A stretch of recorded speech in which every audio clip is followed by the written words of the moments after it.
Every morning, the same old man sat on the same wooden bench at the far end of the city park. His clothes were worn thin, his gray beard untrimmed, his boots had holes in them, and his coat looked like it had survived more winters than anyone should. But he never begged, never spoke, never even looked people in the eyes. He just sat there. Kids whispered rumors about him.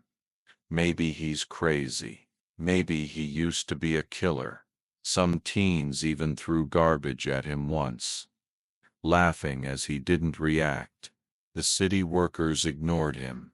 Joggers swerved around him like he was part of the pavement. But one person noticed, a 22-year-old intern named Marcus, who worked at the nearby city hall.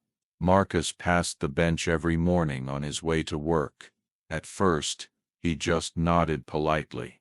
Then one day he left a hot cup of coffee on the bench next to the man without saying a word. The old man didn't thank him, didn't even touch the cup for a while, but eventually, he drank it.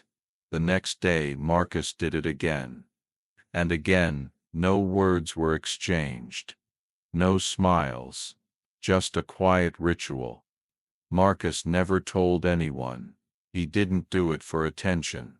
Sometimes, he'd leave a sandwich, or a pair of wool socks.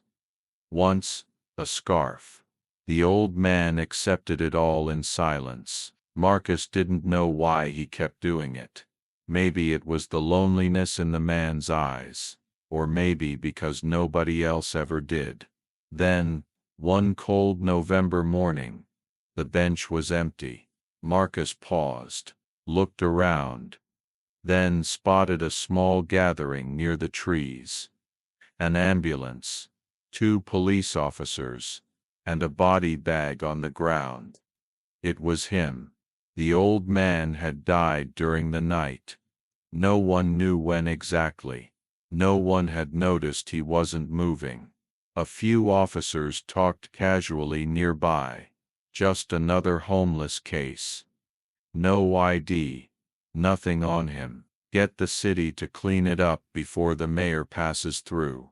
Marcus stepped closer. He saw the man's few belongings. A worn blanket, a broken wristwatch, a rusted key, and a single sealed envelope. It was thick, heavy, and it had the presidential seal on it. Marcus picked it up gently. One of the officers raised an eyebrow. "Whatcha got there?" I think it's addressed to someone." Look, the envelope was addressed to be delivered in the event of my death. Confidential. No name. No return address. Marcus looked at the officers. "You can't just throw this away." The older cop shrugged. "Then, give it to City Hall or whoever. We're just here to remove the body." They zipped up the bag. The sound echoed in the cold air. Marcus stood there, still holding the envelope. Heart racing. He felt something shift in his gut. Something about this didn't make sense. Why would a silent, homeless old man, ignored by the world, be holding a letter from the president? And why now? He looked back at the bench. Now, empty. The coffee cup he had left the day before was still there. Half full. A little cold. Just like always. But everything else had changed. Marcus brought the envelope to City Hall that same morning. At first, no one took it seriously. A letter from the president? From a homeless man?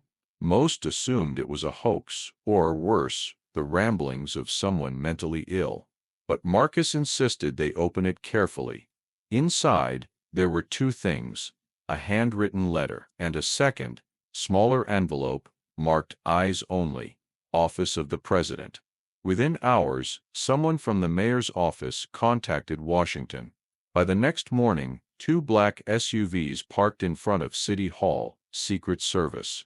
Marcus was stunned. What was happening? He was asked to sit down with a federal agent who looked like he hadn't smiled in 20 years. "How did you find this?" "He was just a man I gave coffee to," Marcus replied. "You spoke with him?" "No, he never talked, ever." The agent nodded slowly, then finally said, "That man's name was Thomas Hale. He served in military intelligence during the Cold War. He was part of classified operations that are still sealed. After retiring, he was offered multiple awards, including the Medal of Honor." Marcus stared, shocked. "So why was he homeless?" The agent took a breath. "His wife and daughter died in a car crash, drunk driver. He disappeared after the funeral. He refused all medals, all money. Said he didn't want his name remembered by politics, only by people who truly saw him." Marcus was silent. The man on the bench had chosen this life. The agent opened a handwritten letter, the one Thomas had left behind. It was simple, clear, and unforgettable. "If you are reading this, I am gone. To whoever finds me, thank you for not throwing me away. I lived in silence because I had already heard too much. I chose this life not out of despair, but out of choice.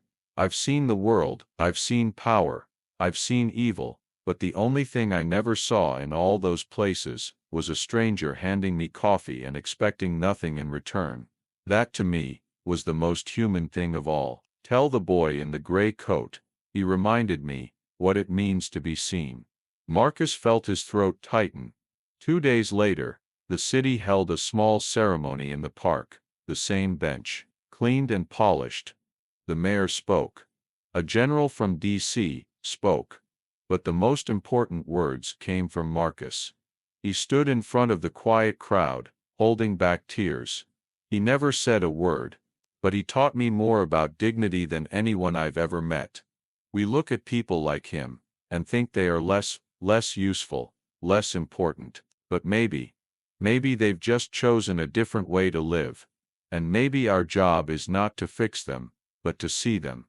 A new plaque was placed on the bench, in memory of Thomas Hale, a man who gave everything and asked for nothing. Later that evening, Marcus passed by the bench again. Someone had left a hot cup of coffee there. No note, no name, just silence and warmth.